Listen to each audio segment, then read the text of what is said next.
I'm looking at my son who's 24 years old. Justin's the CFO, chief financial officer, and Mikey's the chief of staff.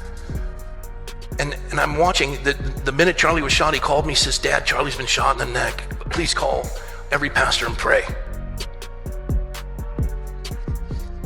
It's okay, son.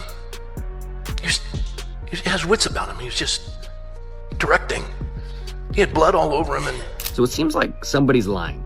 New footage has been circulating showing Turning Point's chief of staff, Mikey McCoy's odd reaction right after Charlie Kirk got shot.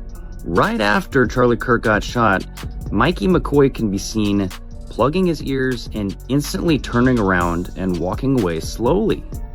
People are noticing that he's on a cell phone talking to somebody. And this is kind of odd because everybody else around there is running and ducking for cover. And so it begs the question, who was Mikey talking to on the cell phone? Mikey's father, Pastor Rob McCoy, claims that Mikey called him right after Charlie got shot. Take a listen. I'm looking at my son who's 24 years old. Justin's the CFO, chief financial officer, and Mikey's the chief of staff.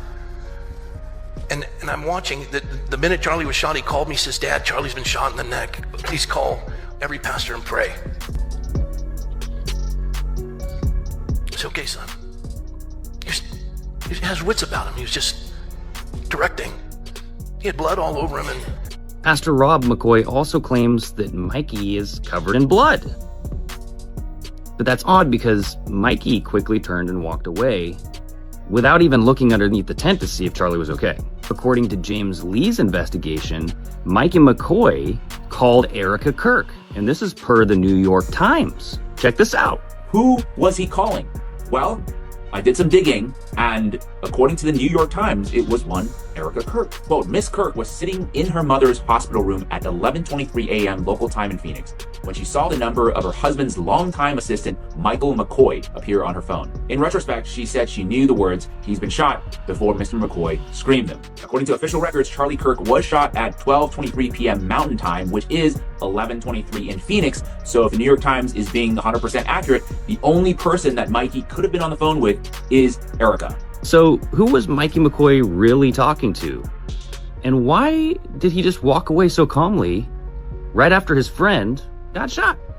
While everyone around him panicked and tried to help, Mikey lifted his hand to his ear as if answering a call, then turned and walked away slowly, deliberately. People began to notice something strange. Even as the crowd ducked and scrambled to avoid danger, Mikey McCoy held an imaginary phone to his ear, acting as though he were speaking to someone in the middle of the chaos. And immediately, one question rose above all others. Who was Mikey calling at a moment like that? The instant Pastor Rob said those words, you could almost feel the atmosphere in the room shift. It was as if he had opened a door everyone else had spent months trying desperately to keep shut. The strangest part was that he didn't seem aware of the weight of what he had revealed. It slipped out of him, naturally like a secret someone forgot was still a secret.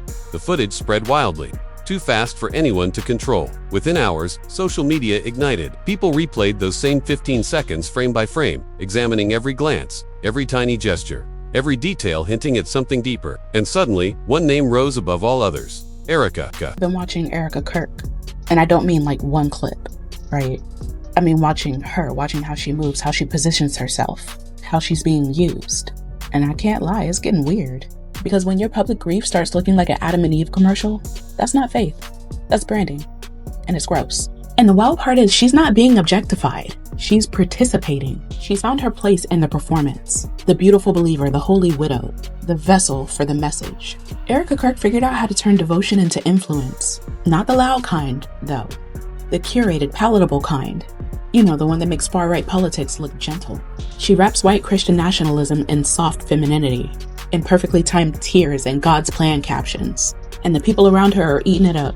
Because every movement like this needs a face. Someone who makes extremism look nurturing instead of dangerous. She's not on stage with men like J.D. Vance by accident. She's there because she makes his ideology look marketable. She's proof that the patriarchy will always find a woman to front the campaign. But real talk, since her husband died, she's been everywhere. Podcasts, conferences, stages. Grieving publicly in a way that doesn't feel accidental. Because grief sells when it looks holy. When it sounds like faith instead of fury. That hug with Donald Trump, that wasn't a spiritual moment. That was a moment designed to make people feel safe with him. Because nothing says redemption like a woman weeping in your arms, right? And whether she realizes it or not, she's become the emotional shield of a movement. She absorbs the criticism, softens the image, right? She sanctifies the message. So here's the thing, Erika Kirk is not naive. She is strategic. But when your brand becomes a faith-based fairy tale, you start serving a system that'll never serve you back. Because to them, she's only as valuable as her pain. The second she stops crying on cue, the second she stops being useful, they'll find another soft-spoken believer to stand in that same light and call it revival. That's how these movements work. They sanctify women's suffering as proof of men's virtue. So yeah, I've been watching Erika Kirk, and the more I see, the clearer it gets. This isn't about faith, this is about optics. She's not spreading Christianity, she's selling comfort. All for a movement built on control. And one day, because it will come, the day when she stops fitting that narrative, the same hands holding her up are going to drop her. Because in that world, women like Erika aren't partners, they're props. And props are always replaceable. And Mikey, the chief of staff, found himself dragged into a lineup of threads he absolutely wished he'd never been tagged in. Speculation didn't just rise, it erupted into a full-blown circus. Quiet murmurs inflated into theories. Those theories morphed into accusations. And soon those accusations started linking dots that were never meant to sit in the same picture. But the real story didn't spark from someone's blunder. It sparked earlier. Long before anyone noticed, there was a tightly coordinated push to steer every twist of the narrative after Charlie died. Because once you trace the timeline backward, the earliest fractures didn't surface in Pastor Rob's speeches. They showed when the TPUSA inner circle behaved like they were guarding something the public wasn't supposed to know. And after catching those first weird signals, everything that followed suddenly clicked. Then arrived that baffling moment. People asked each other, would Charlie have forgiven his killer? He's in heaven. And he sees everything, full picture. And I truly believe that if the Lord, which this does not happen, but if the Lord gave him an option to return back to earth, and if the Lord said, this is what your death is going to be the catalyst for, do you want to go back and exchange it? He'd say no. Wow. He'd say no. Hey, so, this was weird, yeah? Come here, guys. Can we talk privately? That was pretty weird, huh? Hey, Republicans, come here. You don't gotta tell anybody this. That was pretty weird, right? You wanna watch it again? Sure. And if the Lord said, do you want to go back? He'd say no. Wow. He'd say no. He'd look God right in the face and he'd say, no. Yeah? He'd stay dead? If he knew what his death would be a catalyst for. What, all the memes? I don't want to see Erika Kirk trotted out on Jesse Waters politicizing her husband's death again. I'm not going to sit here and act like that's not performative bullshit. I'm not. I can't. And I'm not saying she's not grieving, but we all watched this same clip together. What happened to Charlie was horrible, whether you fuck with them or not. You guys know I don't like them. And I don't want to critique the grieving, but What choice do I have? not even on some conspiracy theory shit like I could be. Dude, if I was Charlie, I would be pissed. To grasp why Pastor Rob's words hit like a grenade, you need to focus on the people right at the heart of the drama. The odd dynamics around them had been whispering loudly for months. Online sleuths noticed what most of the audience missed. Pastor Rob McCoy wasn't just an advisor or casual acquaintance. He was Mikey McCoy's father. And Mikey wasn't just a cog in the machine, he was the chief of staff, privy to every big decision, every hush-hush conversation, standing squarely at TPUSA Center. That father-son connection alone was enough to get tongues wagging. But the moment Pastor Rob casually dropped that line, speculation doubled overnight. Suddenly, it wasn't why did he say that, but how much does he know? And how long has he known it? A pastor speaking isn't news. A pastor whose son controls the inner circle. That's a storm. Soon, online detectives scrolled old clips, interviews, appearances, spotting moments where Erika, Mikey, and Pastor Rob moved almost choreographed as if reading one script until one slip blew it all open. Insiders claim the leadership shift after Charlie's death was unusually smooth, nearly staged, fueling even more theories. Many suspect pivotal discussions happened long before the public ever sensed chaos. Real tension hit when viewers realized the slip wasn't just a leak, it was a window into backstage alliances. Then came the predictions. What I think is happening is you're going to see JD Vance's wife disappear soon. Some way, shape, or form. They're going to get a divorce, something. He's going to marry Erika Kirk and solidify the base. Wow. Mark my words.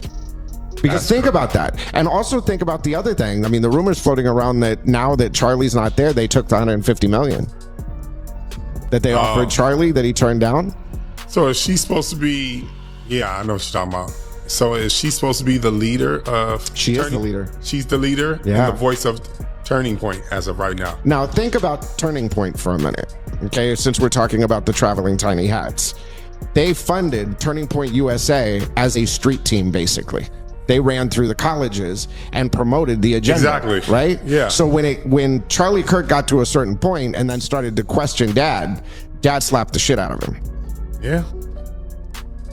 But now that he's gone, all the policies are reverting back to pre-Charlie talking shit. The big question was Erika, the chosen face of leadership. The answer practically wrote itself. She's the leader. She's the voice shaping what Turning Point has become. Then the chatter turned to Turning Point itself more bluntly. Those small mobile squads acted like a street force, helping TPUSA plant flags across college campuses. But when Charlie started questioning the direction, tensions flared. Now that he's gone, many policies are sliding back to where they were before he dared to challenge them. People are starting to whisper that this isn't a coincidence. When personal relationships are tangled with organizational power, the margin for error disappears and even the tiniest slip sparks suspicion. What came next only added fuel to the fire, making the timeline feel stranger, almost unreal. But the real internet frenzy wasn't just Pastor Rob's words, it was the carefree way he said them. Viewers replayed the clip repeatedly, catching a slight pause, as if he realized mid-sentence that he'd revealed something TPUSA desperately wanted hidden. Once that moment hit the web, the rumor mill didn't turn it. Erupted, comments poured in instantly. Some argued Pastor Rob hinted at decisions already in motion behind the scenes. Others focused on the bizarre timing. Why were there fucking pyrotechnics at his funeral before she spoke like it was some sort of WWE event, like it was some sort of fucking celebration? Why did she immediately come out and say, I'm gonna take over Charlie's position at TPUSA? Don't you think that the overwhelming majority of people, especially if you're torn up psychologically and mentally, wouldn't you say, you know what, I'm gonna step back from the spotlight. I'm gonna have some time to mourn. I'm gonna have some time to reflect. I'm gonna have some time to rethink my life. I'm gonna have some time to get my shit together since I just lost my fucking better half. No, she immediately jumped in and said, I'm gonna take Charlie's position at TPUSA. Why are there videos that are all over social media, and they are, you can't deny it, of her crying, but it's 100% proven there are no tears. She's got the tissue, she's doing the thing, but then you zoom in, there's no tears. Why is that happening? You could yell at me for acknowledging reality, but I'm fucking acknowledging reality, and everybody knows it. Everybody knows it. Why is she hopping in front of every camera? Why is it that she's putting herself front and center, but then getting mad when people react? As expected, the reactions poured in. A father casually spilling details about his son's role in TPUSA right when everyone was suspicious about that supposedly smooth leadership shift after Charlie's death, enough to ignite questions everywhere. Nothing was proven, nothing confirmed, just the internet doing its thing. But the real frenzy came when eagle-eyed viewers noticed Erika Kirk's expression in a completely unrelated clip from the same week. At first glance, it seemed normal, but as people replayed it obsessively, suddenly, every blink, every glance, every subtle movement became a signal. Online threads erupted, dissecting Erika's expressions, Mikey's every pose, even the faintest nuance in Pastor Rob's voice, all in search of some hidden layer beneath the surface. Just when it seemed the frenzy might settle, viewers dug up more material, and the timeline only grew stranger. Pastor Rob's slip was the spark. The clips that followed were pure gasoline. It all started with a short viral clip on X, showing Mikey McCoy picking up the phone immediately after Charlie's incident. Some swore he looked like he was already on a call before chaos erupted. No proof existed, nothing verified, just the online army slowing the clip to a crawl, hunting for clues. Then, a selfie angle appeared. Innocuous at first, but the calm expression, precise reaction, and slightly rehearsed movements turned everyone into instant detectives. Charlie Kirk was shot and Mikey McCoy immediately ran away like a coward. You can see him right here sprinting away from the scene. His dad, Roy McCoy, who has been implied was Charlie Kirk's pastor, has now been busted lying, saying that his son was covered in blood. He had blood all over him. It's almost like he's on the call already. The phone is in his hand, and then he immediately turns, runs off with his hands like this. See him running in the background like a coward. His dad said he was on the phone with him, directing the whole operation. He has wits about him. He was just directing. He was not wasting any time. This is way before anybody else had left the scene. There's Charlie in the SUV, and you can see him up in the background bailing. Comments exploded. Some claimed the whole chain of reactions looked suspiciously choreographed. Others swore they caught Erika and Mikey exchanging a look that completely clashed with the chaos around them. Pure speculation, but speculation spread like wildfire once emotions ran high. When the two clips were placed side by side, theories multiplied exponentially. Threads connected timestamps, compared shadows, analyzed the speed at which people moved. And suddenly, the internet transformed into one massive detective agency, trying to assemble a bigger picture from scattered fragments. Even Pastor Rob's offhand comment gained new weight when viewed alongside the viral clip, as if the timing of every moment merged into one giant question mark. Then came the real twist, a comment hinting at a secret backroom deal. Whether true or not, it landed harder than anything before. As the clip circulated, the comment section evolved beyond speculation, branching into competing theories that made the story even more convoluted. Some pointed to the strange timing, suggesting a quiet internal power shift. Others zeroed in on Pastor Rob, insisting his words weren't a slip, they were someone leaking forbidden knowledge. Meanwhile, viewers dug up old broadcasts as Erika expanded her role in TPUSA, hunting for previously unnoticed tension. Donor chatter resurfaced too, with some pointing out that TPUSA always tried to stabilize messaging during internal upheaval. Any sudden change now begged the same question: who really calls the shots? Truth or fiction hardly mattered. Timing created the perfect storm. From that moment on, every clip, reaction, and statement from Pastor Rob, Erika, or Mikey became part of one colossal online investigation board.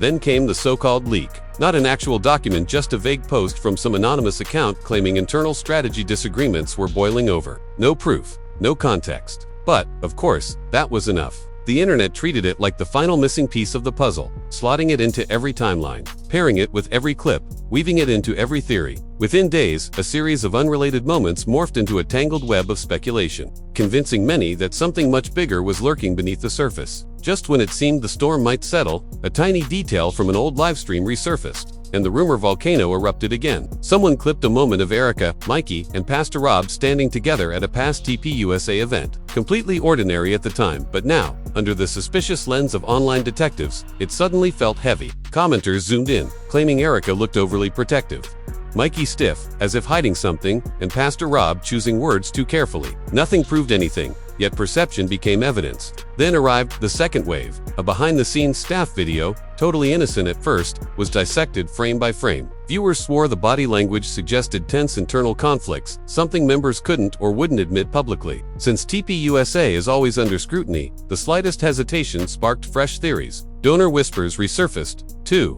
suggesting major contributors demanded a polished public image, feeding speculation of a secret reorganization. Others called it political fanfiction, spun from fragments. By now, the story had taken on a life of its own. What triggered the avalanche wasn't the clips themselves, it was timing. Pastor Rob's clip, a pause in a live stream, a vague anonymous post, a few shaky camera angles all colliding into one colossal internet mystery. No confirmed scandal, no proven wrongdoing, just a perfect storm of whispers, transforming TPUSA internals into a trending obsession. And the internet hasn't stopped. In the end, this isn't a traditional conflict. It's a mirror showing how online culture can turn tiny, discrete moments into an entire story. Pastor Rob's unplanned words, Mikey's timed appearance in the revival clip, Erika's sharper image, old footage with new edits, anonymous leaks out of nowhere all merge into a story more compelling than the truth. Every detail fuels belief. Alone, nothing proves a thing, but when you put it all together, it creates enough haze to convince online viewers that somewhere beyond their screens, something huge is unfolding. And that sense of discovery is what makes this story impossible to put down. Viewers aren't just hunting for answers, they're chasing the thrill of unearthing something hidden. Every pause in a clip becomes a signal. Every glance turns into a clue. Every out-of-sync movement is a breadcrumb leading into a maze. Suddenly, TPUSA's inner circle looks like cast members from a dramatic political thriller. What grabs viewers isn't confirmed factants, patterns, timing, tension, and the feeling that behind the scenes, nothing is as smooth as the public sees. In a world where audiences crave mystery over clarity, that's more than enough to keep the speculation raging far longer than anyone at TPUSA expected. So the real question isn't whether there's a secret, it's why the internet is so eager to believe one exists. Intertwined relationships, rapid power shifts, invisible sponsor pressure, controversial public moments, or just perfect timing, meeting endless curiosity. Whatever it is, one thing is clear. You don't need proof of scandal to ignite a storm, you just need the right shadow. And if you want me to keep digging into the dark corners, exploring every twist and turn, hit like, subscribe, and turn on notifications, because this story is far from over, and you won't want to miss a single clue. Stay curious, and remember, sometimes it's the questions, not the answers, that reveal the truth. Answers that reveal the truth.